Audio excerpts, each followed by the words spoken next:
ഈ പിള്ളേരുള്ള വീട്ടിൽ എപ്പോഴും നല്ലപോലെ ശ്രദ്ധിക്കണമെന്ന് പറയാറില്ലേ? ഉണ്ട്. ഈ അൺബോക്സിങ് കണ്ടുകൊണ്ട് ഇങ്ങനൊരു അൺബോക്സിങ് ചെയ്യാനുണ്ടായ കാരണം ഞാൻ പറയാം.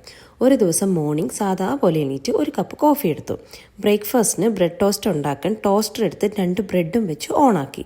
ഇത്രയും നോർമൽ, വലിയ കുഴപ്പമൊന്നുമില്ല. കുറച്ച് കഴിഞ്ഞപ്പോൾ എന്തൊക്കെയോ കരിഞ്ഞു പുകയുന്ന മണം പിടിച്ച് ചെന്ന് നോക്കിയപ്പോൾ ഈ ടോസ്റ്ററിൻ്റെ അകത്ത് ഞങ്ങൾ ശ്രദ്ധിക്കാതെ പോയ ഒരു ഫോറിൻ ബോഡി. കാര്യം എന്താണെന്ന് വെച്ചാൽ ഈ ടോസ്റ്ററും നമ്മുടെ മിക്സിയൊക്കെ താഴത്തെ കബോർഡ്സിലാണ് ഞങ്ങൾ സെറ്റ് ചെയ്ത് വെച്ചേക്കണേ.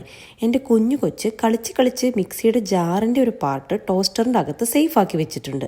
ഇത് ആര് നോക്കണമായിരുന്നു? ഞാൻ നോക്കണമായിരുന്നു. അത് ശ്രദ്ധിക്കാതെ പോയതിൻ്റെ പരിണിത ഫലമായി ടോസ്റ്റർ മാത്രമല്ല അടിച്ചു പോയത്, ഞങ്ങളുടെ ഇലക്ട്രിക് പവർ വരെ ഡൗൺ ആയി. പറഞ്ഞിട്ട് കാര്യമില്ല, വന്നു. പക്ഷേ 2 സ്ലൈസ് ടോസ്റ്റർ ഉപയോഗിച്ചിരുന്ന ഞങ്ങൾ അത് മാറ്റി ഒരു 4 സ്ലൈസ് ടോസ്റ്റർ മേടിച്ച് ഈ ഇൻസിഡൻറ്റ് വഴി ഞങ്ങളെ തന്നെ ഒന്ന് അപ്ഗ്രേഡ് ചെയ്തു. അപ്പം ശരി, ഇനി അടുത്ത വീഡിയോയിൽ കാണാം കേട്ടോ.